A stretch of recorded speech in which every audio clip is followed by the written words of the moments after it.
modern masters of horror have just created the ultimate machine for terror, the Mangler. Welcome to Roll Credits, a podcast about connections, both in film and in life. I'm Aaron. I'm Mandy. Each episode, we aim to explore a cast member, actor, director, or even a concept that ties a set of movies together. We talk about the history and the context of a movie, and we have some fun while discussing our own personal opinions. So this is an Armbar Studios production. For more information on all of our projects, you can visit armbarstudios.com. We are 4 movies deep into, or actually 5 movies deep, my mistake, into our Stephen King arc. We're almost at the finish line. Stephen King Adaptations has been the theme, and we've learned some really interesting things. We talked about the history of Castle Rock. We've talked about, you can kind of see the momentum of, how critics have been receiving his various films. And we decided to sprinkle in a fascinating one, because with this episode, we are going to be talking about 1995's The Mangler, directed by Tobe Hooper. It is the story of an accident in an industrial laundry facility that leads a tough cop with a tragic past to suspect that the laundry press has been possessed by a ghost. So, Mangler? I hardly know her. Hey! It is May the 4th. May the 4th be with you. It is a nice rainy day. Yes, so apologies if you can hear some of the rain or the thunder, feel the thunder, outside of our window. So, funny story about this, and I'm bringing this up mostly because what I'm looking at in our house, we actually have a VHS of The Mangler 2, which is exactly how I think we both knew about this movie before we even knew about The Mangler. Yeah, neither of us knew about The Mangler, and this is kind of part of the reason why we chose this for the Stephen King arc. It is an unusual film. We love schlocky horror, and we thought it would be a really fun one to kind of run into a deep dive. But also, yes, we bought The Mangler 2 on VHS at Mojo's in Wisconsin, actually, along with some other interesting tapes that we got for cheap. And I remember because the cover was embossed, and we watched it with our friends, and it is a hilarious story where there is a virus called the Mangler who... It was uploaded to hackergirls.com with a Z. hackergirls.com. So, like, a hacker girl goes to hackergirls.com and downloads the Mangler.exe to her school's security system. And it's a very bad film. And I gotta admit, I can't say this one's much better. No, I will say... I haven't seen the third movie in this series. This is setting out to be like a perfect trilogy in terms of tone, but, we'll get into that. Mm-hmm. Not to invoke the name of Family Guy, but every time I think of The Mangler, I think of this early Family Guy joke where they talk about Stephen King, and there's like a cutaway to Stephen King talking about his newest book, where Stephen just looks to the side of this his publisher's desk and says that his new villain is a lamp. Well, a lamp is about the size of it. And I mean, you really got to think, it's not, just the Mangler that causes these things, but the Mangler, I mean, it's a hard sell for most people if you just hear the premise of a killer washing machine. But, I have a feeling, judging by the 3 screenwriters in this film's credits, that this movie is going to have a really interesting history. Let's go back to our Christine episode for a moment. We talked about how John Carpenter said, it was so hard to make a living car scary. He was struggling.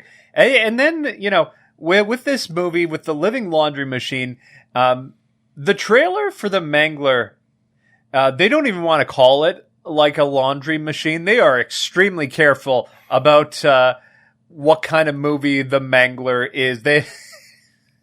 That's extremely funny. It's fucking hilarious. I definitely recommend looking up the trailer for this movie. You might even find a really good clip to put over the intro. Probably. So I do want to jump into history this time. I'll say this one's going to be a little different. Weirdly, not much is actually documented about the making of this one outside of an interview with the screenwriter done fairly recently. Which one? Stephen David Brooks.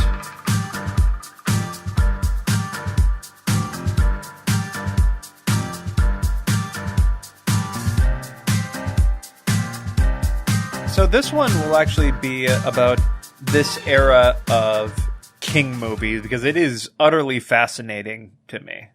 Sources this time include Entertainment Weekly, Stephen King Goes to the Movies, and Slash Film. So let's get into it.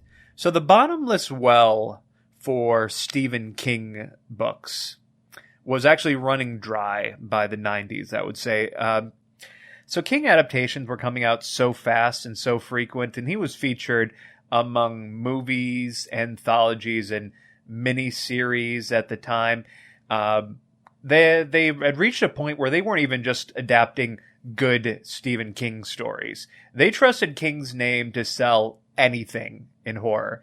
Biggest example for this came in 1992 when a film called The Lawnmower Man came out. Now, it is a movie that King himself has since disowned because it was an unrelated horror script about a gardener with an intellectual disability who is given pills and then trained through a computer to the point he becomes an all-powerful psychic with a god complex. And the actual King story for this is so far from this premise, it is laughable. It's about a man who figures out that the person that he hired to mow his lawn is acting like a goat, getting completely naked, and then eating all the grass on his lawn. So yeah, pretty different stories, I would say. Mm-hmm. And so much so, Stephen had actually sued New Line Cinema for just slapping his name on it. And unfortunately, this was the norm for how King's horror movies went in the 90s. And I do specify horror here because there were several films that were based on his non-horror fiction that were fairly well received. Obviously, I mentioned 2 episodes ago, The Shawshank Redemption. The 90s also saw adaptations of Dolores Claiborne. Most people agree that that's more of a general thriller. Apt Pupil, again, more of a thriller story. And then The Green Mile, kind of a fantasy drama in that case. All would have been absolutely excellent additions to the arc, but instead we chose the Mangler. I mean, at the very least, we had Stand By Me to kind of fill that spot, right. I would say. Absolutely. And to me, what's unique in the case of King is that his films still had major directors attached and wanting to work with him around this time, no matter what the genre or how good the script or premise seemed to be. I mean, King had actually reunited with his Creepshow co-collaborator and father of the zombie genre, George A. Romero, to make The Dark Half. That movie bombed both critically and financially. Oh, that one's hilarious. We've seen that one. We did. Thinner was directed by Tom Holland, who had penciled a string of horror and exploitation hits in the 80s before moving on to being a director, and he was famous for directing both Fright Night and the original Child's Play. And, you know, even with him behind Thinner, it fell short of breaking even, and in my personal opinion, kind of sucked. Bad story. But AMC really loves it. If you check out their October horror marathon, they play it like every fucking year. Needful Things is hard to gauge. Seemed to be one of the worst critical bombs of all the King adaptations at the very least. I haven't seen that one. And then you have Sleepwalkers, which was actually a screenplay penned by King and then directed by Mick Garris, who would go on to make the Masters of Horror TV show. Completely bombed. And standing at the top of this, or bottom of these failures, depending on how you want to look at it, you have The Mangler, which, according to records on Box Office Mojo, was the first Stephen King movie to not even crack $2 million domestically. From what I hear, and I'm sure this is in your notes, they could only get it into 800 theaters? Okay, I did not hear that part. Okay. That's what I heard when looking up the physical release of this film. So, Blu-ray.com, I'm going to trust you on your word here. And this was a Tobe Hooper movie, right? This is the director of the Texas Chainsaw Massacre and Poltergeist. He was just coming off of, Poltergeist would have been in the 80s, but... He was very well respected. Yeah, everyone knows Poltergeist. Based on a Stephen King story, obviously, and it was released by New Line Cinema, who were the biggest horror movie distributors on the block. Very comparable to what Blumhouse is nowadays, I would say. They have when they had control over Elm Street, Friday the 13th, Texas Chainsaw Massacre, Evil Dead, the Critters franchise, New Line Cinema was standing at the top of the world at this point, and it starred horror megastars. Robert Englund, best known for playing Freddy Krueger, and then, Ted Levine, who had just hit it big a few years before, playing Buffalo Bill in Silence of the Lambs. So, there is no universe where this should not have been a slam dunk. At least on paper. Yeah, at least on paper. Amazing what a great cast can do to a bad script and vice versa. Yes, and, not to steal your thunder, I did ask this time to take over at the movies at the time. Yes. And I wanted to cover some of the quotes because not that many critics reviewed this, but the critics who did, they were having a field day with this. So the Austin Chronicle wrote, "Perhaps it's time for Tobe Hooper to hang up his light meter. After a string of disappointments culminating in this silly waste of time, it's hard to care if horror's golden boy carries on or not." Oh my God. And you have... Brutal. You can say that again. Brutal. You have the Washington Post writing that the Mangler is ludicrous from start to finish, its plot lines dangle, its effects fail to dazzle, and the acting and directing are uniformly bad. The movie looks as if it's gone through its namesake, the 5-ton, 40-foot-long Hadley-Watson Model 6 steam ironer and folder. Even the least demanding of genre fans will be hard-pressed to tremble in its presence. That's a lot of very good writing. The Dangler. And then finally, we have the Los Angeles Times review, which opens with, "Consider for a second what you might honestly expect from a movie called The Mangler. Well, it doesn't even aim that high." Woo! So let's ask the question, what went wrong? And this is just personal speculation on my part here, but I think any inanimate object horror is immediately held up to scrutiny if it can't deliver. And this did not deliver. Mm. On one hand, Englund did speak up in defense of the movie, saying he felt that Tobe Hooper did an interesting job of it. Yeah, there's actually, not to jump ahead, but Robert Englund does have fond memories of this film, which you find out on the physical release, but continue. And then on the other hand, Stephen King himself did not speak very highly of this film. In his own words, from his book, Stephen King on the Movies, the film version of The Mangler is energetic and colorful, but it's also a mess, with Robert Englund stalking through it for reasons which remain unclear to me even now. The movie's visuals are surreal and the sets are eye-popping, but somewhere along the way, maybe in the copious amounts of steam generated by the film's mechanical star, the story got lost. Mm. You don't say, Steve. And, as I mentioned, the film has gone on to have 2 sequels, The Mangler 2, and then 10 years after the original, The Mangler Reborn. On top of that, you'll find that this movie does have its fans, and the people on the team are very proud of the work that they did. More interesting to me is than the Mangler itself, really, though, is what the Mangler represents in the grand scheme of Stephen King It is a full rejection of the notion that everything with the name of Stephen King on it will be good. The Mangler came out 1 year after The Shawshank Redemption. Keep that in mind. Even that was not strong enough reason to trust the Killer Laundry Machine movie. And I don't know if this was Stephen's fault so much as the people who were just scraping the bottom of the barrel for stories like this. I remember distinctly the first time I learned who Stephen King was.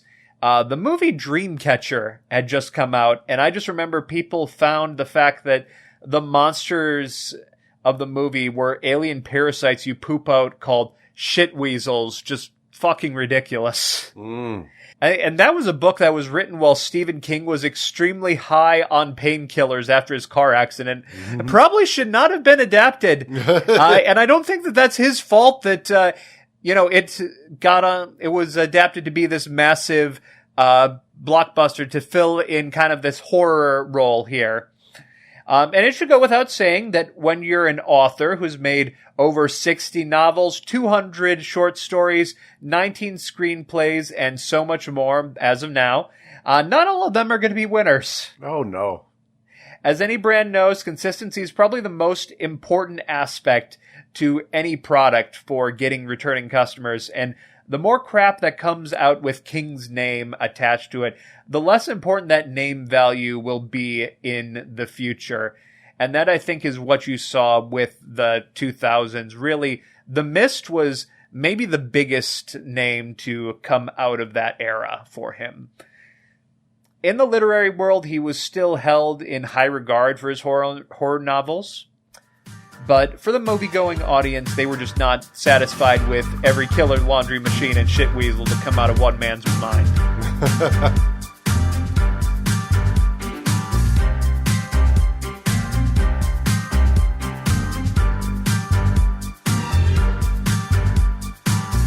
Next time, I will say there is a happy ending to this story, but I'll pass it along for now.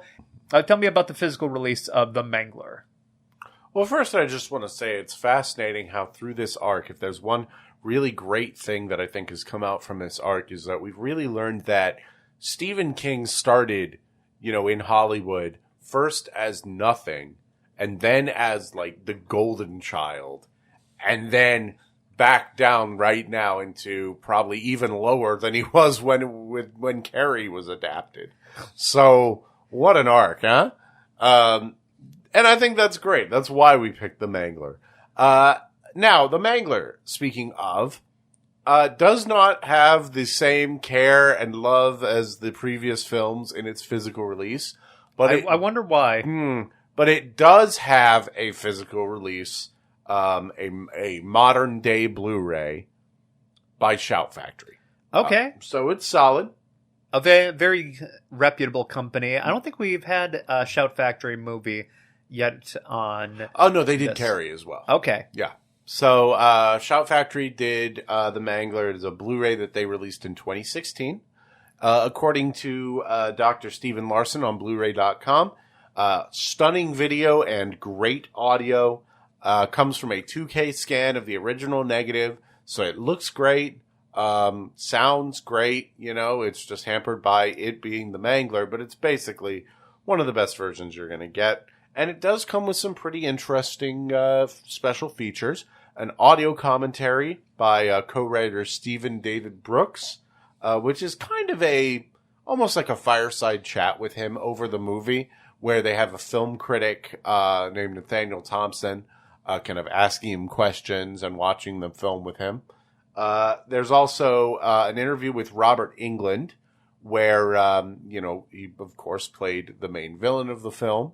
That isn't the Laundry Machine, where he describes it as a terrific Stephen King project, and also gives a little story that you didn't bring up about how Tobe Hooper wanted to shoot the film in Toronto, but had to relocate it to South Africa. And England actually drew inspiration for his character from the short story rather than the screenplay. So I thought that was pretty interesting.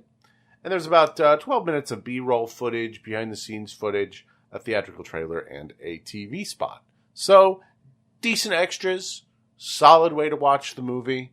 If you like this movie, if this is your kind of schlock, you get to put it in your collection and know that it's been taken care of. That's crazy to me that Robert Englund says that he based the portrayal of the villain more on the short story. Meanwhile, Stephen King is like, I don't know what the fuck Robert Englund was doing here. That is pretty funny.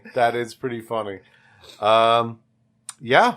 Granted, he mentioned that he was so high in the 80s that he forgot writing Cujo, so... That explains a lot.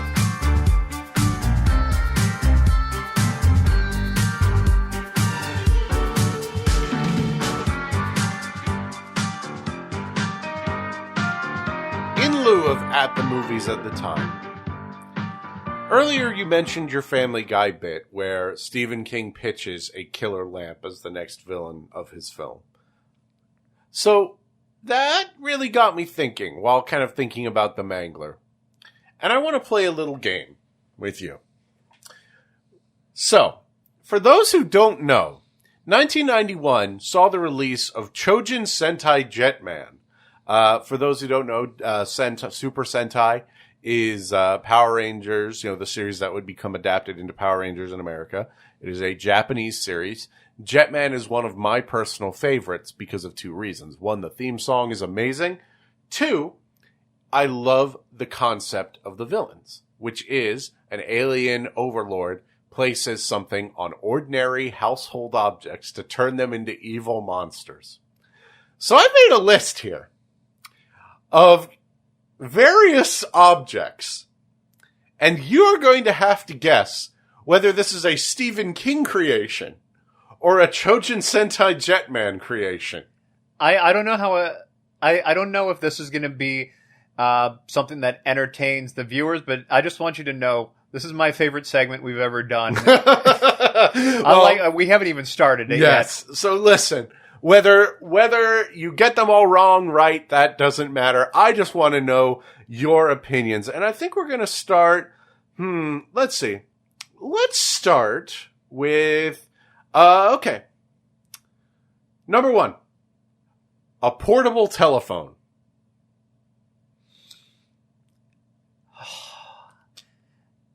Okay, I could see both of these, especially if it's like a shitty old brick phone in Jetman's time. I want to say this is Stephen King, though. Correct. This is Cell from 2006. Technically, it's not the phone itself. It is signals beamed through cell phones. But it is from his 2006 novel Cell, where if you answer your cell phone, you go crazy. I read that one.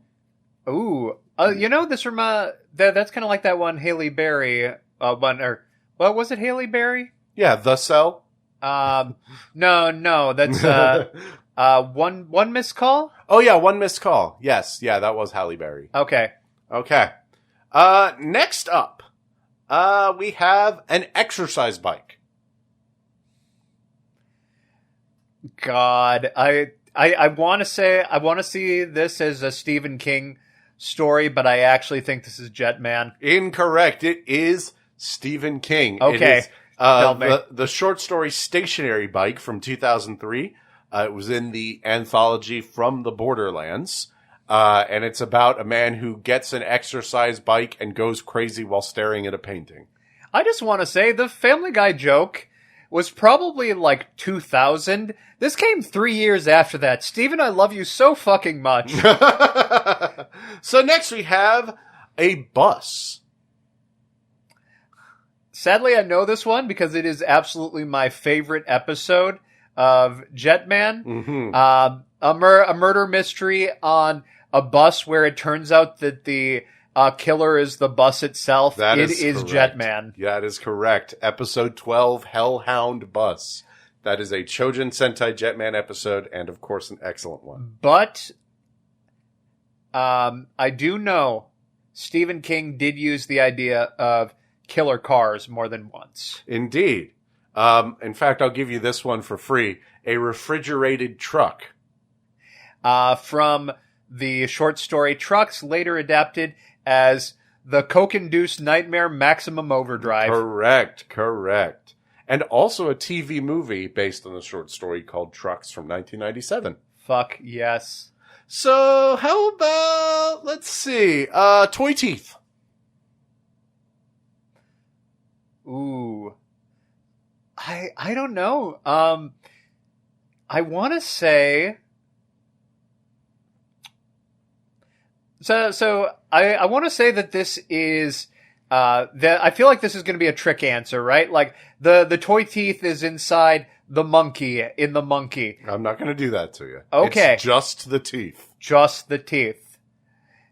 You know, I think this feels like a Jetman idea. And you would be wrong. It's a Stephen King short story, Chattery Teeth, from 1992 short story collection Cemetery Dance. A man finds a roadside kind of tourist attraction where he buys a set of teeth that actually turn out to help him by protecting him from danger by biting someone trying to steal his car to death. Well, this sounds adorable. This could be like this could be like the feel good comedy of the year. Honestly, like fucking I know. pair What are they that doing out here adapting friggin' the Shit Weasels one? Where we could be getting Chattery Teeth. We could pair that one with like Marcel the Shell with shoes on. They could be friends. They could be buddies. Okay, we're almost done. How about a fortune-telling machine? I think this one is Jetman. You are correct. That is the name of the villain is Divination Dimension. It's from episode 19. I Can See. The Big must have just come out at the time. At the time. I'm going to give you two more here. Two more before we end this segment. And first, a traffic light. A traffic light. An evil traffic light.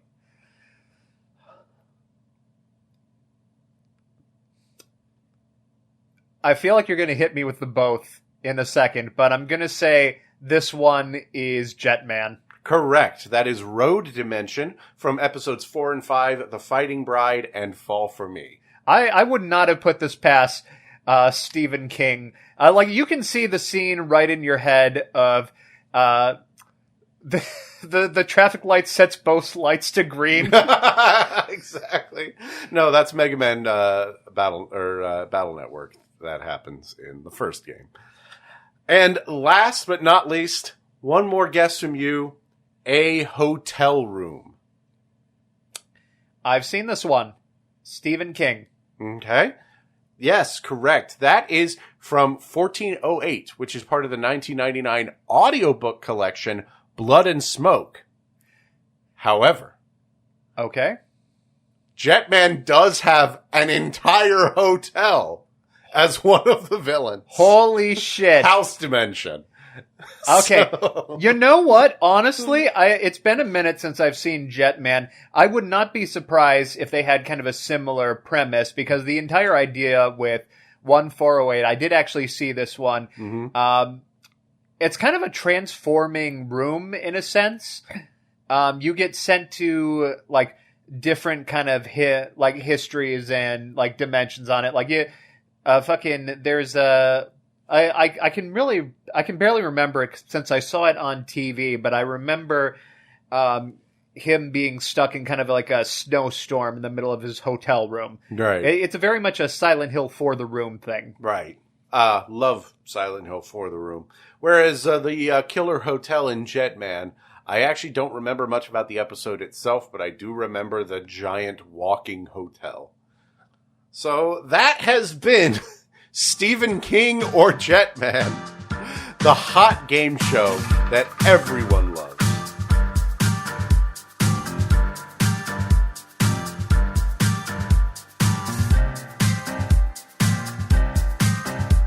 So you want to talk about the movie?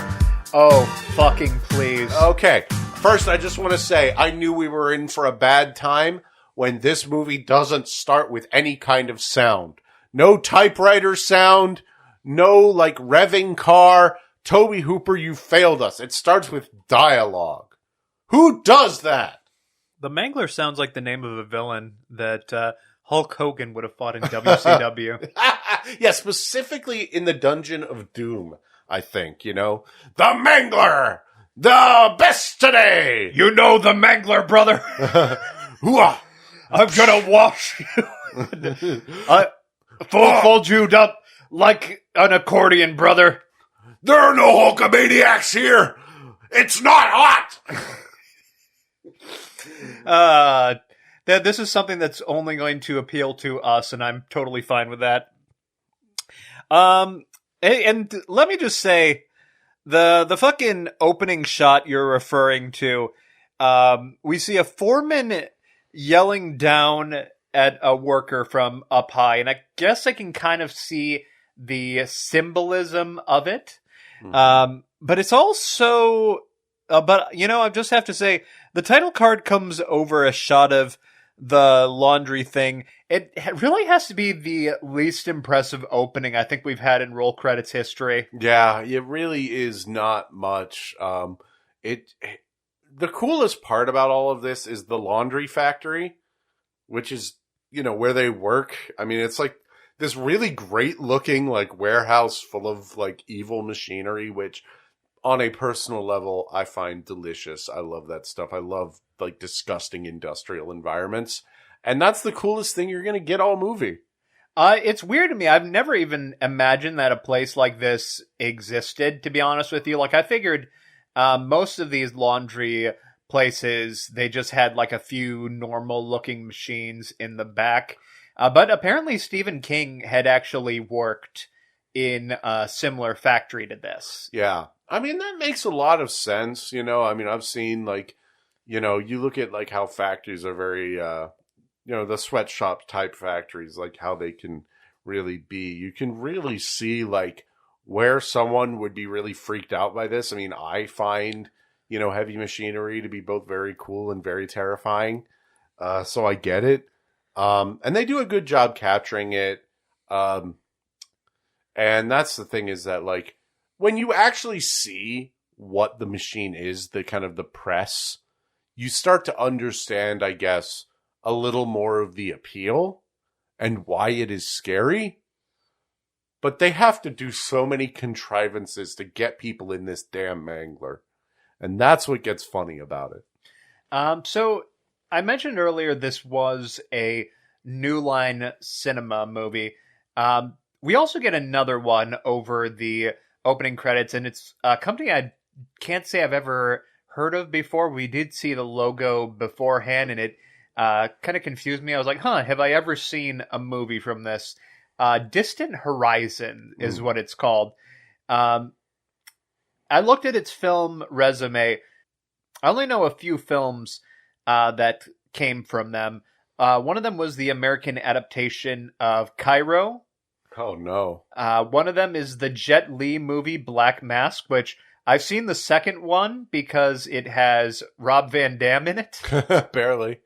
Yeah, for about like 5 seconds, but he's there. And then it's like SpongeBob with the commercial. Yep. And then you have Prey, but not the Predator movie. A 2007 movie with a bloody lion on the poster. That is like, I've seen it a few times in bargain bin DVD places. And that is the most I know from this company. So this was probably going to be my first and only Distant Horizons film. Well, we sure picked a, can't even say good one. We sure picked one. So it was really funny. When the foreman shows up, or the owner of the factory shows up, because both of us looked at it, was like, is that Robert Englund? Because he has a very distinct hooked nose and kind of facial features. And yep, that is a very old man Robert Englund. So he is the kind of Mr. Burns of this place, or like the Ebenezer Scrooge. He is a blue businessman with walkers on every single limb and eye patch glasses, who does these yells at just fucking everybody here in the factory. Every single person in this movie talks like a cartoon character. That was the thing that I noticed at first, was just like all of the workers seem to just hate each other for no reason. You talk about the opening scene. It's literally two women gossiping very loudly about this new employee, like she's Belle in the opening of Beauty and the Beast. Yeah, it's bizarre. So one of the girls that's gossiping, actually, touches the Mangler to tighten the belt. And I swear to you, I rewound the scene twice because I couldn't figure out what the fuck had happened, but her hand just inexplicably gets cut on it somehow. Yeah, I mean, I would assume it's just sort of a really hard lever to pull, but it was funny because it was like, you rewound it several times because the movie was going so fast and none of us could figure out, like, well, how did this happen? It's a very weird scene. Like, if you expect them to, like, show off, like, a particularly sharp edge that she's going to place her hand on, but it looks like she's just grabbing, like, a normal piece of this machine, but then inexplicably she just gets a big fucking gash on her hand, and then she starts shaking off her bloody hand right on the clean laundry, right on a white piece of fabric going into the laundry machine. Yeah, and the Mangler tastes blood. This reminds me of Blood, Sweat, and Tears by The Cog is Dead, one of their good songs. I love The Cog is Dead. Mm-hmm. And that song's great. It's about people getting eaten up by industrial machines. So there you go. You know, honestly, I could see a steampunk version of this story. You kind of have some of the ideas in here. But yeah, like general, the evil factory worker, the sweatshop style, like, you know, even like the person, they really just got to make this, like, if they made this a steampunk kind of fantasy horror, I actually think it could work. I think maybe this story needed to be just a little more daring and less down to earth. But if they were going to go as weird as Robert Englund's character goes, they really just needed to go all the way, I think. I think so. And that's one thing that actually struck me, was that in so many ways this felt like an 80s movie that was transported to 1995. Maybe that's just Tobe Hooper's direction. 1 year before Scream, by the way. Yeah, 1 year before Scream. Maybe it's just Tobe Hooper's direction, but I felt that his direction was really, really... I don't know, this movie was begging to either be a weird fantasy or a horror comedy, because there's times where it feels like it wants to be really self-aware, but just kind of isn't. You know, it's like, there's just something wrong with how this movie is directed versus how it's written. I hate to say Tobe Hooper didn't seem like he was giving a shit, but it is very, this is not the same guy who did the shot in Texas Chainsaw Massacre that always catches everybody off guard as soon as they first watch it, where it's the behind the scene view of the woman, of the girl walking directly to the cabin. Yeah. It's just this fucking beautiful shot, no matter like what version you're looking at. This whole thing, it's just kind of directed as just a bargain bin slasher, which I guess in many ways it is. But man, Toby, come on, man. Like, honestly, it's the fact that Tobe Hooper is the director that is the weird part of this to me. Like, if they had just slapped a random guy's name on it, I would not have even questioned it. Yeah. Honestly, this could have been an Alan Smithy movie, but I'm not gonna talk shit about Toby. I still love you. We love you, Toby. If you really dig deep, I'm gonna be serious here. If you dig deep, this is actually a story about women in the workplace and something about how laundry and no, I can't even do this. I can't save this movie. I'm sorry. I can't give this movie a reading that will save this movie. It's not a good movie. To highlight just how weird the directing is in this movie, like right after the part where she cuts her hand on seemingly nothing and then pours a whole bunch of blood into the machine, we also see two guys who look like the bandits from Home Alone, like the generic dime store versions of it, who knock a big piece of shit icebox directly into the girl, nearly sending her into the laundry machine. And there's a fucking Howard the Duck lightning effect that happens just drawn completely on the screen. I was fucking stunned. We were 5 minutes into this movie. Yeah. And we had paused it like 3 or 4 times trying to figure out what was going on. I felt bad because I was genuinely trying to process everything. You were you had like only like a limited amount of time to watch this movie. So I really wanted to watch this for you, but also like doing notes for this movie made this so frustrating. Yes, and it's, oh my goodness. It was a pain. Because even then, you have the blood dripping like it's the intro to Charlie and the Chocolate Factory by Tim Burton. After that whole scene where we introduce the main 2 villains. The Mangler and Robert Englund? Yes. Society and the Mangler and Robert Englund. Really. Of course, capitalism. Really, capitalism, yes. We are introduced to our main character. Ted Levine! He showed up and I said, off the top of my lungs, like he walks in after all this insanity, and I'm like, Ted Levine? I knew about him being the main character. What do you think about him in this movie? Okay. So I'll say this. Would you fuck him? I'd fuck him. Look, without the mustache, there's like this disheveled cop look, very attractive. He is such an angry character. He's not even doing like Stottlemyre. Like, again, this is like the 4th time we've run into Ted Levine in the last few weeks just by accident. Cause we had, Silence of the Lambs. We knew he was Buffalo Bill. We were watching The Assassination of Jesse James, and he's like a character in that. Obviously, every so often I watch an episode of Monk. He's in Monk.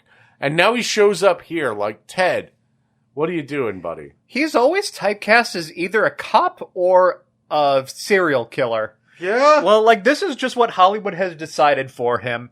And, here at the very least, he's doing kind of a Dirty Harry thing, but he is so fucking weird. Yeah, okay. He is so weird. And, I'm just gonna talk about it now. Yes, please. So, for those of you who have been around on the internet for a while, how many of you remember the, old, early thousands viral video series when YouTube was in its infancy, Tourette's Guy? It's not a name that has aged well, and honestly... No, it is not. It's one of those things that's kind of like a little bit of edgy thousands culture. At the same time, I'll admit that some of the jokes in it, like, really he's more just kind of an angry alcoholic character. Yeah, he's kind of an angry drunk character, which is exactly the same as Ted Levine here, kind of an angry alcoholic, because about halfway through the movie, when we kind of realized that, like, we were having fun, but not that much fun, all of a sudden there's a scene where Ted Levine goes, shit! And I just lost it, because from there on out we were like, dude, he's just doing Tourette's Guy shit. He's like, there's just parts where he just gets super pissed and just yells like, fuck! And it's like, fucking like he's AVGN or fucking Penn and Teller's bullshit.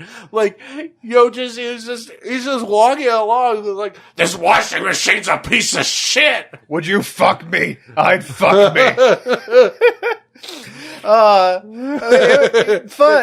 the thing is, right, Tourette's Guy, maybe it's not something that has particularly aged well. There's still, like, some bits in it I find fucking hilarious. Like, specifically, the one that I always remember is just the one where, he comes out of a room, as the cameraman's walking up the stairs to yell, pissing out the window and shitting out the window are 2 different things, and then sends the cameraman down the stairs.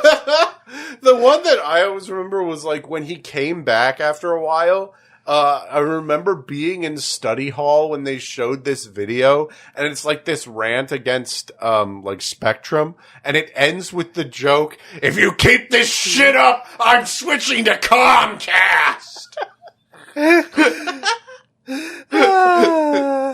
Ted Levine's gonna find a new place to do his laundry. I will say, Ted Levine, I think he puts his all into this role. He was given direction. I'm not sure it was the right direction, but he does like a very good job at this. He's probably, to me, I would say him and Robert Englund are really the most interesting things going on in this movie. You want the whole movie to match their energy. If the entire movie was as kind of funny, weird, and self-aware as these two guys, and had a plot that you could follow, you'd probably be pretty good on it.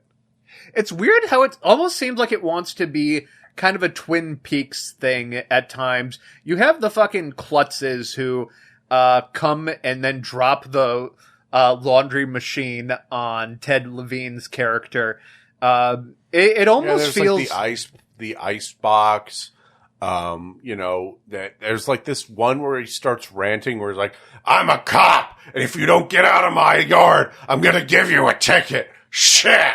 And it's all these kinds of like corruptions of these film stereotypes in a way, but the movie isn't that funny. It's not that funny or like satirical enough to actually like make a point with any of this stuff. It's like, very weird. Yeah, that's the thing. I really think that if this movie tried to be a horror comedy, it could have worked, but it doesn't. It's shot like a regular slasher. No one else is matching these guys' energy. You also have this weird stuff with Ted Levine's hippie brother-in-law. He was a brother-in-law? I think he was his brother-in-law. Man, okay, so I just want to point out, Ted Levine's character is named John. A lot of people call him Johnny. Yes. And the brother-in-law, his best friend, really, and neighbor, is a man by the name of Mark. Yes. Johnny and Mark, like the main two from The Room. It's funny we mentioned Silent Hill for The Room, too. Oh, yes. It's a big, roomy kind of day. So I want to talk a little bit about Mark here. And again, another character that kind of comes out of nowhere. Because the thing about how this movie is shot is that scenes either last way too long and stick around 5 seconds longer than they should, or they change mid-sentence to show the passing of time, and you're never really sure where you are or what's going on. It took about half the movie for me to figure out this guy was his brother-in-law. But you do learn that, he was the brother of Ted Levine's, Johnny's, dead wife. Cause of course he has a dead wife. And this guy has the most inexplicable accent going. I can't tell because he sounds like he's an American doing a British accent, but he's not. He's a British guy doing an American accent. Maybe. It sounds so much like kind of this. It doesn't sound like Matt Berry, but it sounds like an American impersonating Matt Berry. It's so weird, and he's like, he gets these lines, and like he is like obsessed with the blood of a virgin, and Did you love the part where he asked for whole wheat organic yogurt? Yeah, whole wheat organic yogurt. Like the fucking Trick or Treat boomer comic where it's like, can I have vegan candy? Can I have some activated almonds, please? Like, what is whole grain yogurt? Whole wheat organic yogurt. It's yogurt. Does yogurt come in whole wheat? He's just a straw man joke of like liberal hippies. They even have that fucking part where like right before this he's talking about how they used to burn witches not far from here. Levine just goes like, "Oh, don't give me any of that supernatural political liberal bullshit." Yeah, Ted Levine's like a hardcore conservative in this movie for some reason. It's like there's this whole philosophical conversation, these really quick cuts. And then, like, there's a part where, like, his brother-in-law is like, "Oh, yes, I used to know about this laundry thing that you and your friends used to do. They called it a mangle." And Ted Levine goes, "The Mangler!" The Mangler. It's fucking hilarious. You bring this up we didn't even bring up the first about how death. it actually did mangle. It mangled someone. Yes. Let's talk about that for a moment. I'm so sorry. We forgot about the Mangler doing the mangling. So the first death, it actually happens because there's an old woman who works for the factory. She drops her pills in the machine because the foreman screams loudly they are at apparently the person that's antacids. next to her. It's like you're feeding the machine Tums. Yeah. So she puts her hands on it to grab the pills, and it fucking eats her by steamrolling her, and while everyone is pulling her in to save her. And there is like an insane amount of blood coming from the machine. It is this ridiculous Dracula dead and loving it moment where it's just... I was thinking like Mortal Kombat Deception, how there's like the meat grinder level where if you uppercut someone, they go into like these meat grinder rollers and splatter against the wall. And then Robert Englund comes out like he is the like comedic character from a sitcom and just says, "Oh, hell's bells, Fidel." Why does he say that? It feels like they want to have like a laugh track with Exactly, that's what I'm saying. Now, we'll go on and, going past it, Ted Levine, the reason Ted Levine is investigating this is because there is a death. He is a cop. He is investigating this factory. And basically, he thinks that there's some kind of safety violation going on, which caused to this. There's some kind of negligence involving her death. But the safety inspectors and city council are in Robert Englund's pocket. That is ostensibly what this movie is possibly about. Oh, and please, I don't want to go away from this scene without mentioning that when Levine is called in to investigate, we don't really see the body. Only like a brief shot of it. It is kind of this Tetsuo from Akira mess of organs that is literally on screen for like a second. Yeah, and she gets like put inside the box with a bloody sheet, and Ted Levine, damn you, a box. Yeah, he's like, it folded her, shit. And I have to mention, we are introduced to maybe this movie's weirdest character in the photographer. Yes. So it is this man who is in old man makeup. Heavy old man makeup. Yes, extremely old man makeup with he looks like Grandpa from Texas Chainsaw Massacre, which honestly, that might have been what if Toby Hooper was going for. Yeah, if Toby had any creative control, maybe that was it. And then she's just like, "Oh, you've never had much of a stomach for looking at the dead bodies." So obviously this is the one guy who knows who Stottlemeyer's character is. I should call him Ted Levine or Johnny. Yes. But go ahead. It's just so strange because he just feels like a mystical old man. It's very weird going on. So he just shows up, takes the picture, and kind of cackles. And we're like, what's this guy's... Is he evil? Okay. What's his deal? So this movie had set it up. I'm going to be dead ass here. Because of the fact I don't see us going through every scene with it. No. This character's name, I want to is fucking ridiculous. It is. You don't learn it until the end? You don't learn it until the end, but his name is J.J.J. Pictureman. Yeah. I was wondering, like, did they take J. Jonah Jameson's initials? And then I thought, like, is J. Jonah Jameson's name, like, a reference to something in photography or, like, news? Because it is so weird. He shows up at times where it doesn't even make sense. There's a part where, Ted Levine's character goes to the morgue inexplicably to research the bodies. Pictureman kind of just shows up while Levine's character is alone. And I thought for a second, maybe this guy doesn't actually exist. Yeah, we thought maybe they were doing any kind of movie where, the main character is kind of going crazy with grief or something and has like manifestations around him. Like some kind of Harvey thing, like an imaginary friend in a way. Donnie Darko, I guess, is a good example. Like Donnie Darko, like the bunny. Which would have been kind of cool. Yeah, no. Like, that's the thing. As soon as it kind of started seeming that way, we were like, oh, this is pretty cool, actually. Like, this is kind of Ted Levine's kind of inner thoughts kind of talking to him. You kind of understand, like, this is kind of a supernatural element. Ted Levine is kind of grieving his wife and is putting all of his stuff towards this Mangler case because it's, like, keeping his mind off of, like, all of his, the terrible things happening to it. No. No, 3 seconds later, he's like, oh, the doctors say that I'm dying.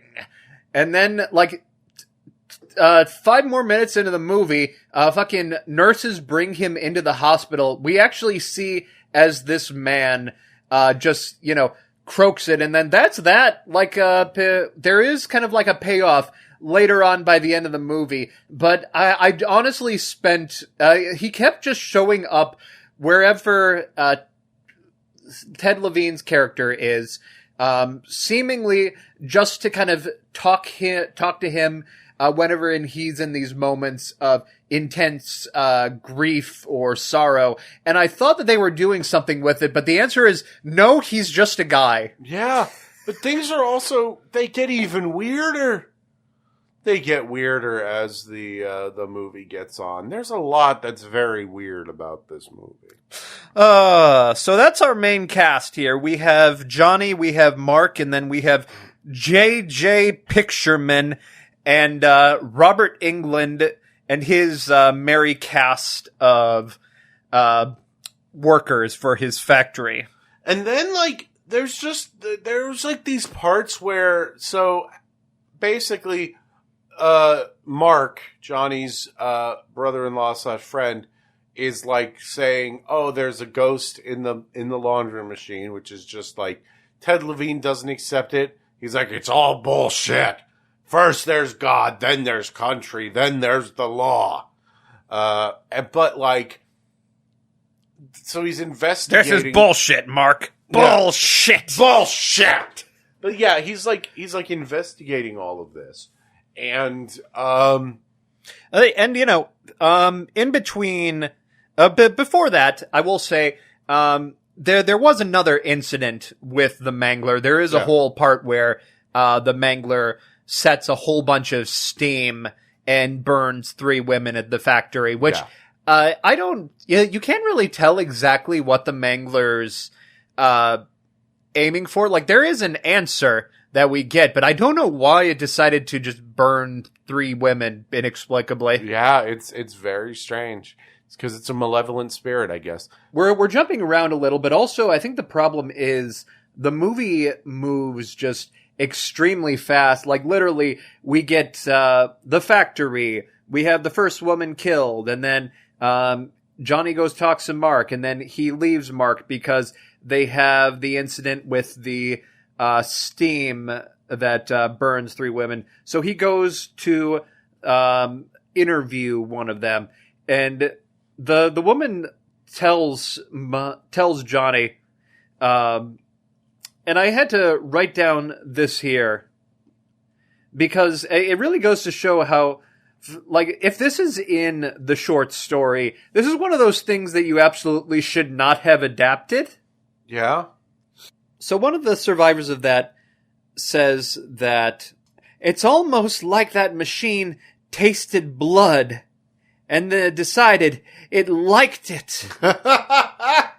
Right after that is when Mark's brings up to Ted, have you considered maybe that this machine might be haunted? I think this might be a ghost machine. Ghost machine, because it tasted blood, and he starts like rambling about needing like the blood of a virgin and deadly nightshade and exorcising the machine, which is around when Ted Levine's like, "No, you're talking bullshit, Mark.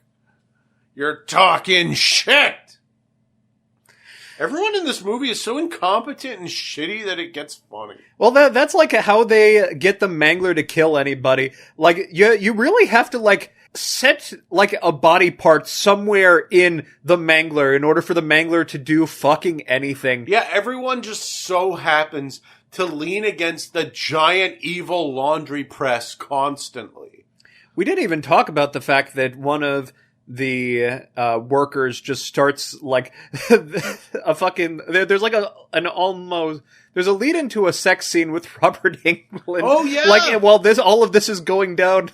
And I didn't even know who that was. It was just a different worker. There was just an evil woman in it, I guess. It embarrassingly, there's a total of like. So there's an evil worker and then a good worker, and it took me too long to realize these were two different characters. Yes, because like that's just how this movie is. It's so confusing.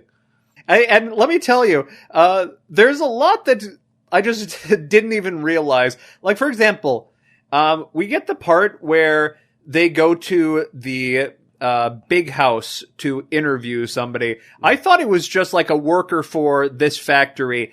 It turns out very later, like so much later into this movie, she was talking about her uncle during these scenes, and I didn't put it together that her uncle is Robert Englund's character in The Factory. Yeah, no, I just thought, oh, she's a rich heiress.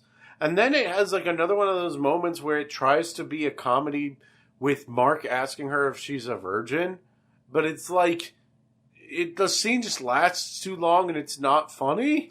There's also an unintentional lens flare in this shot while there's an interview going on. Kind of a weird flub in the directing department. Again, I don't want to say Toby Hooper put like half of his ass in this, but yeah, it must have got caught in the machine somehow. Yeah, because there's a scene where like it abruptly cuts from like the house to Johnny and Mark driving in the car, like mid-sentence, and it's like, did the Mangler edit this movie too? Because then a kid dies, and I don't know who the kid was. I don't think they even like mentioned it. I think he was just kind of a boy who dies from the ice box that got knocked into the woman at the factory, and then also dropped on Ted Levine by the discount wet bandits. I think the lightning, like the force lightning, is hinting that the Mangler ghost is also in the icebox. And this had one. And then the gothic photographer comes back? Yeah, he takes a picture of this icebox. And this is part of why I thought the photographer was this, like omnipresent, like non-metaphysical thing. Like, between this and the scene in the morgue, there's really no reason for him to show up at this scene. However, it's very convenient when, Ted Levine's character angrily grabs a sledgehammer to beat the shit out of the icebox. Yeah, he just grabs the sledgehammer and like I guess the evil spirit escapes? Yeah, a spirit tornado comes out of the top of the icebox. I have written in my notes in all caps at this point, what the fuck? And you cannot hear half the dialogue in this movie. The photographer, I think, just says, holy shit. It feels like I keep blacking out and chunks of this movie happen, is what I have written down. Oh, no, I actually have written down, he does say the line, that was the first ghost I have ever seen. The Mangler in the icebox. If there was one scene I wish I could just, like, clip, entirely just for out of context, it's Ted Levine's character beating the shit out of an icebox. Like, you motherfucker, you did this to the kid? And then that's when he goes down to the morgue to think about doing antacids.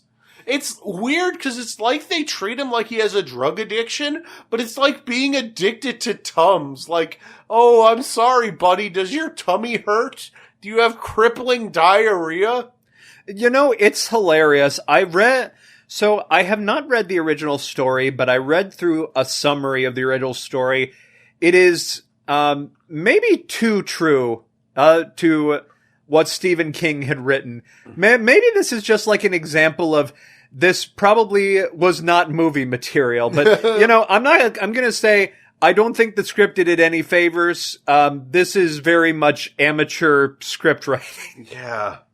It's rough. Oh, man. There's a weird, creepy morgue guy, too. And I just want to say, weird, creepy morgue guy who shows up in one scene, inexplicably also played by the same photographer character. Yeah, just without the makeup. That was like one of the things making us think that the photographer wasn't real. Because it was the same actor. I don't know. I just have to say, if this is at all a confusing episode to you, person listening to this, try watching the movie. Yes, that like you are experiencing the Mangler in real time. Frankly, ooh.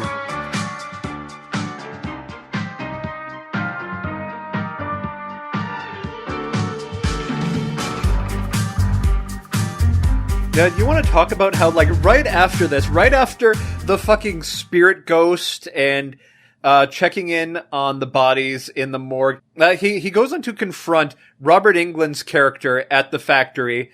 We have the scene where he somehow gets into the closed factory, and I don't know how. No, he snuck in through a window. Oh, of course. But like the thing is, he gets in, and the first thing he does, of course, is lean directly into the fucking Mangler as he pops pills. And suddenly the Mangler starts to tug at his jacket. Just, in case you were bored at all by the ghost scene, maybe about like 10 minutes ago. He shoots the Mangler. He grabs his gun and he starts shooting the Mangler. Well, I think we're making out this movie to be cooler than it actually is. Yes, the funny part. That's the thing. You read, and that's part of why I chose it, because if you hear this movie described, you're like, oh man, this sounds bonkers, this sounds funny, this sounds weird. Correct. It would be all of these things. I love schlocky, stupid 80s slashers, even if this was 1995. This is not, because of the editing, anywhere near as fun as this sounds. I promise you. And then as soon as he almost dies of the Mangler, he runs up to the, he runs straight up to owner Robert Englund's character's, room. I can't remember his actual name. To me, he's just kind of Robert Englund, but he is, just the weird guy. Yeah. He isn't even assigned to this case. He's acting on his own. He's a free spirit. A loose cannon cop who doesn't play by the rules. And then as soon as he gets there, fucking Robert Englund's character goes, "Come on in, Mr. Hunton. I've been expecting you." And then from there, I dead ass every single line to come out of the mouth of these characters in this confrontation scene is a fucking cliche. Englund especially is doing his best impersonation of Dan Aykroyd as the judge in Nothing But Trouble, mixed with the CGI evil guy voiced by Christopher Lloyd in the movie Food Fight, who says, "Survival of the fittest, Leonard."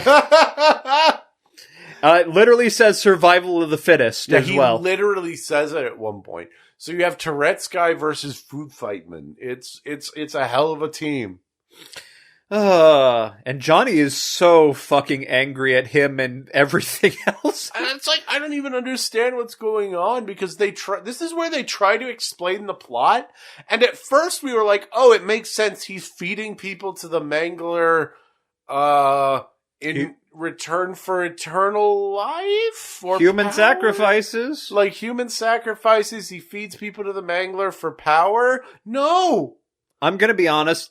So I don't want to necessarily blame the screenwriter who has worked on this movie. There were 3. So, for all I know, everything that I could possibly like about this movie was in the screenwriter who loved this movie. Mm-hmm. But that scene was maybe the worst written scene I can think of in any Hollywood movie offhand.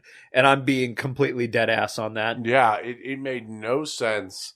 The motivations were confusing. I came out of that scene knowing less than I did going into it. However, we do get the incredible line. There's a little piece of you in the Mangler. Oh, there is some... there's some kind of thing going on. So I almost don't want to spill the punchline but at the end of this movie, but there is this whole idea that the Mangler is maybe the reason that Robert Englund's character is crippled.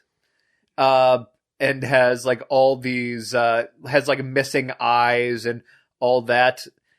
It's fucking weird.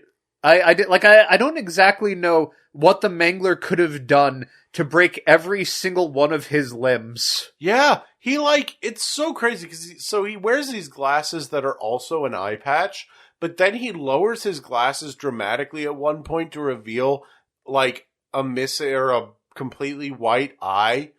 And then he never puts them back up again the entire movie.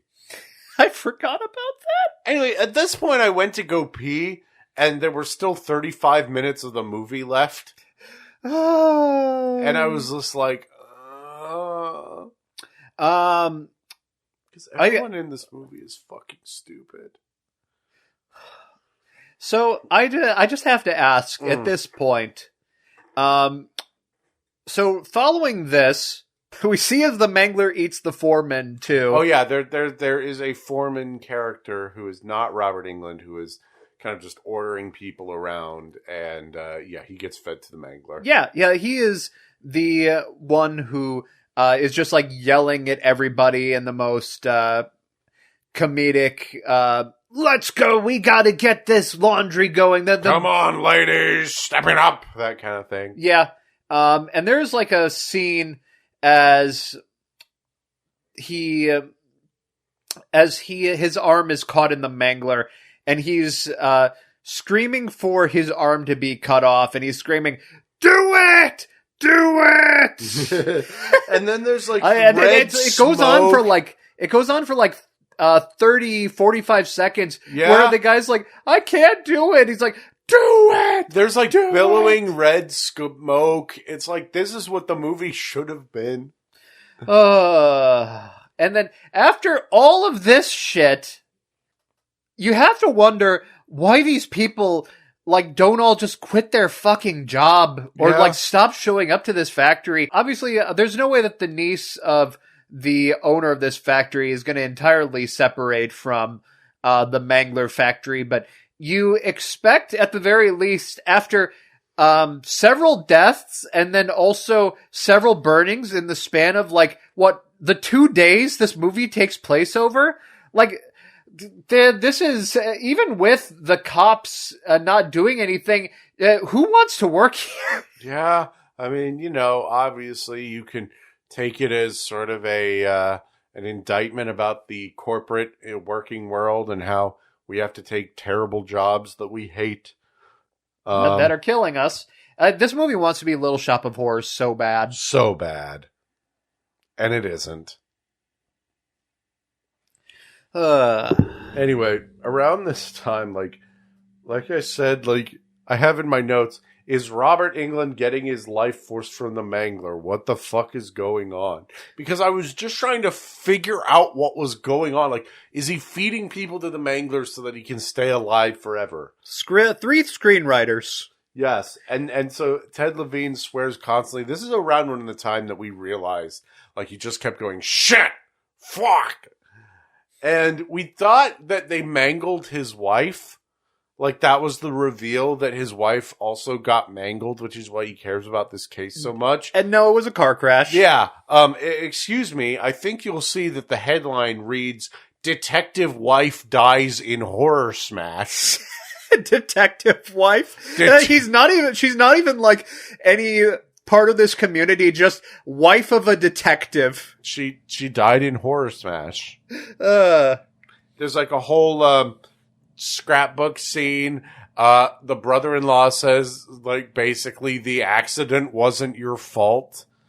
I just want to say that I think 3 screenwriters is somehow either too many screenwriters or not enough. Yeah.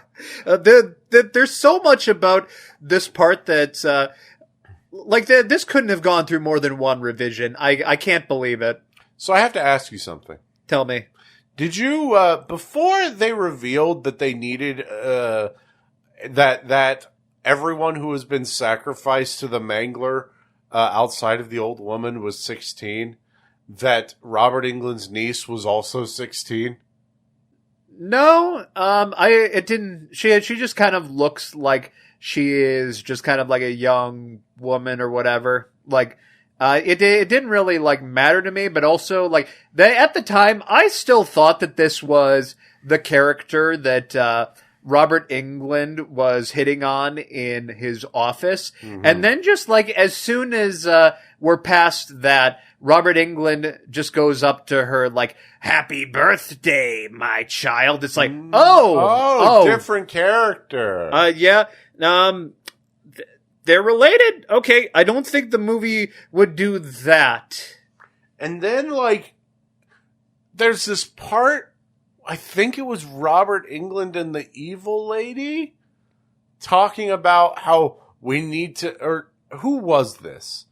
There's a line where they go, "We need to make sacrifices. Human sacrifices." I think that... Yeah, that was her. Yeah.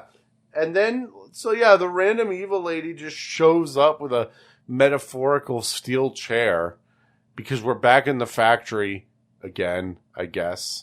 We get these 13 Goats 2001 flash transitions to fucking, like, everything. Yeah, and like I said, this is the part of the movie that, like, really goes off the rails. I cannot tell you half the things that happen in it. It's honestly if I'm being honest, this is the closest the movie comes to being, like, actually something. We see as there's, like, this big fight, with the Mangler, where they try and sacrifice the, niece to, the Mangler, but yes. Instead they end up killing the person who is the mistress of Robert Englund, and then Robert Englund, like, immediately afterwards, before they do a fucking exorcism for the Mangler itself. Okay, I just want to say, at some point in this scene, as they're, like, trying, so Robert Englund's trying to sacrifice the niece. It's not working. They sacrifice the evil lady.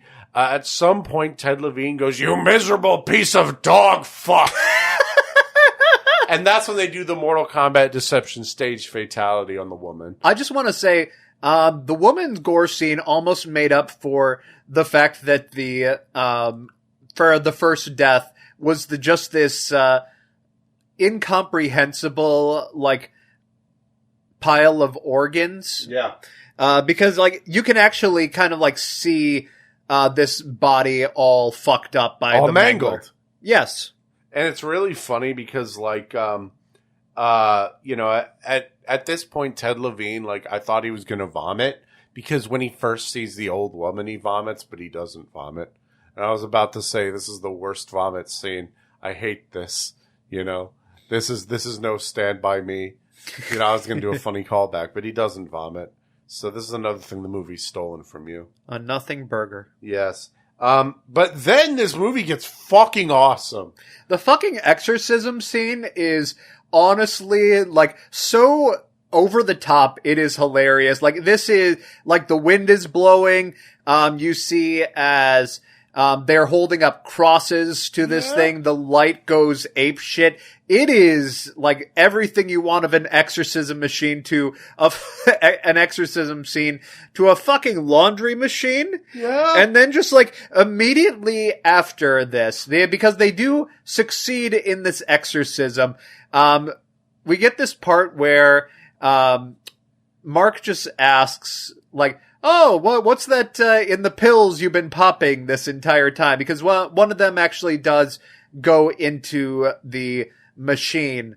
Ted Levine's character just goes like, oh, I got these off of the old woman that got mangled. And then they read the ingredients to it, and of course, fucking deadly nightshade is one of the ingredients. Like, wouldn't those Tums kill you?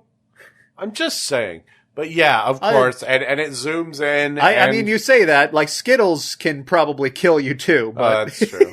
But then the brother-in-law's like, well, we're fucked, or something like and then that. the Mangler just becomes a fucking transformer. Yeah, it becomes a CGI mech. It becomes a death machine. Shoutouts to the movie Death Machine. This did it better. The awful CGI laundry The Death machine did it better. Is fucking hysterical. Oh, it almost makes the whole movie worth it, but it almost is a loaded word here. The scene where it rolls up on Mark like a Katamari and then just fucking eats him. Yes! Absolutely fucking unhinged. And then we go into the evil Emerald City catacombs underneath the fucking laundry There's machine like a factory. whole like sewer or like labyrinth under the laundry factory. Of course. I need to double check. I hope that's in the Stephen King story. I hope so. And I hope there was nothing that led up to this. This whole thing. So it reminded me of just a Nun movie, like both Nun 1 and 2. It kind of comes in. They only kind of come together in like this last confrontation. Mm-hmm. We get a scene where the daughter tries to like sacrifice itself to the Mangler in order to make up for it, and it takes off a finger. Yeah. Ted Levine's character goes, "Leave her alone, god damn!" And then, after this whole fucking chase scene, where the Mangler Transformer, runs after him, how the Mangler is defeated is they fall into the sewer at the bottom of the Emerald Staircase, and, it falls into the water and then dies. I couldn't tell that they had defeated the Mangler. Me neither, no. Literally, they look at it, and I see them, like, running away. I'm like, okay, so they're leaving before the Mangler gets out. And then, everything is normal, we're out of it, and like, oh, that's it, huh? Yeah, that's it. Well, we killed the Mangler. Okay. We did it, I guess. I was very lost at this point. And then, as we get to like a series of reveals at the end, I'd love to talk about. This is the weirdest sequence of events. Okay, so I know that we talk about Stephen King endings every single time here. Some of them are good, some of them are bad. This one, ooh boy. So, after everything that Ted Levine's character goes through, he goes to the doctor. The doctor tells him that, Sherry, the name of the woman who, was, the niece. Yeah. And, tried to sacrifice herself for, the Mangler. And says that, says that she'll be fine. And then right as he's walking away, there's this big reveal where he's missing a finger. Yeah, he just kind of waves and he's missing a finger. And then there's like this chime as though that's supposed to mean something. It sounds like Mario 64 music. Yeah, it's like, the star get, and I'm like, well, wait, are they saying that the doctor isn't real either? And was the picture man not actually real? But hold on. Following this scene, Ted Levine characters goes home. He gets a piece of mail delivered to him from his old friend, the photographer J.J.J. Pictureman. Yeah, this is where you learn his name, and it's like, huh. And he says, he ends it with the line, "Never trust a person missing parts. There's a piece of them in the machine." Seemingly implying that anyone who's ever been disfigured by the machine has been turned evil by the Mangler.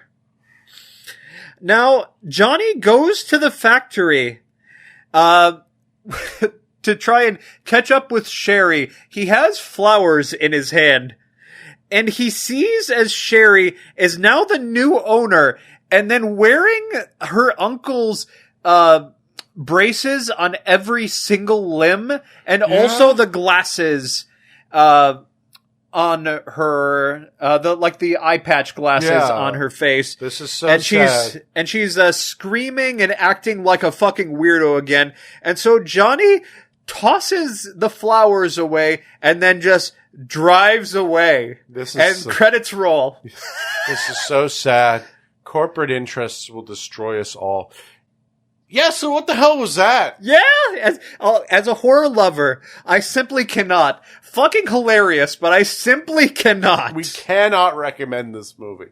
Absolutely hilarious in so many ways, but here's the thing. We love schlock.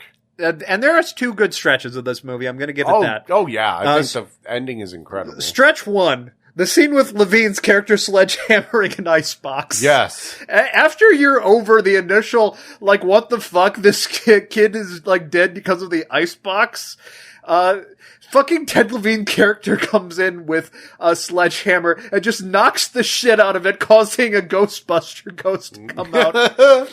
There's so much about this movie that it's just off. And then the second is the Mortal Kombat scene, followed by the demon exorcism, before it becoming a transformer. Yeah, absolutely. Absolutely inexplicable film.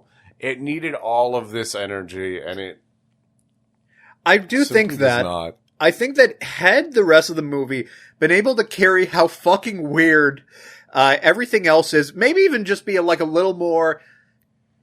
It needed to be more comedic or more serious. Yeah. I mean, here's the thing. I'm going to inevitably compare this to Death Machine, a great movie that also came out in the mid-90s that has an unhinged Brad Dourif controlling a killer machine that transforms. That movie's awesome because every part of that movie is ridiculous. Everyone is cartoony. Everyone understands that it's kind of a stupid premise. Everyone's kind of going a little bit crazy. It's both kind of bad funny, but regular funny. This movie needed to just be more than it was. Like I said, it feels like they took an 80s movie, complete with Tobe Hooper's 80s direction as just kind of directing as a standard slasher, plopped it into 1995, and then told Robert Englund to go crazy, gave Ted Levine some kind of direction, and then who knows what the hell else happened. The thing got hacked to pieces in the editing department. Got mangled, you could say. Yes! The whole thing got mangled, folded, and squished. To me, this felt like it was less of a passion project and just more of a quota horror, I should say. Carpenter talked about how Christine was the one time that he was going for a paycheck more than something he was actually proud of. And, I couldn't find much from Hooper on his thoughts on this movie, like the making of this movie. So I don't know how he truly feels about it after it got put out into the world. But I can't say that this feels like it was done out of a true love for the source material. Maybe I'm wrong on that. Maybe Robert Englund knows that more than I do. But to me, this feels like one of those movies that Blumhouse will release every January with no confidence in The Wolfman or Night Swim now. Yeah. Where it's kind of filling that place of well, this might be good. We don't know, but sure. Yeah, maybe someone will see this. We haven't made a horror movie in a minute. Let me just look through Stephen King stories. Everybody likes him. Oh, Mangler? Yeah, that's funny. Throw that up. Get it out there. Yeah, it's wild. Nowhere near as funny as it should be.